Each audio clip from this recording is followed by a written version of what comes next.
धुंध का राज ये पहले बॉर्डर पे थी, लाहौर थी, तो अब ये आस्ता आस्ता जो गुजरात में धुंध आ गई है, तकरीबन हद निगाह जो तकरीबन सिफर हो गई है।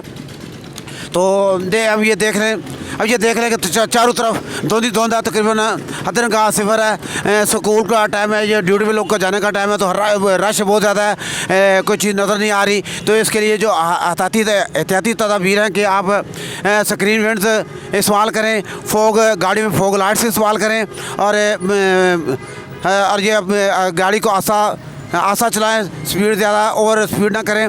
तो ये बच्चों को घर में रखें, स्कूल जाने वाले बच्चों को स्कूल छोड़ कर मास्क का इस्तेमाल करें। तो अल्लाह ताला और ये अभी तक तकरीबन ये बारिश का 6-7 दिन तक बारिश, ये धुंध तब छटती है जब ये बारिश वगैरह होती है, लेकिन अभी तक बारिश का कोई इम्कान नहीं है। 6-7 दिन तक सनी डे है, तो जब बारिश आएगी तो ये तकरीबन धुंध का खात्मा होगा। तो एहतियाती तदाबीर को मद्देनजर रखते हुए आप मास्क पहने, गर्म कपड़े पहने, सर्दी की शिदत में भी इजाफा हो गया है। तो ये तकरीबन ये दिसंबर का महीना है, दिसंबर या जनवरी, ये तकरीबन 2 माह तक ये मौसम इस तरह रहेगा। तो उसके बाद ये मौसम खुशगवार हो जाएगा। तो दूसरों का ख्याल रखें। अल्लाह हाफिज़। बस ठीक है।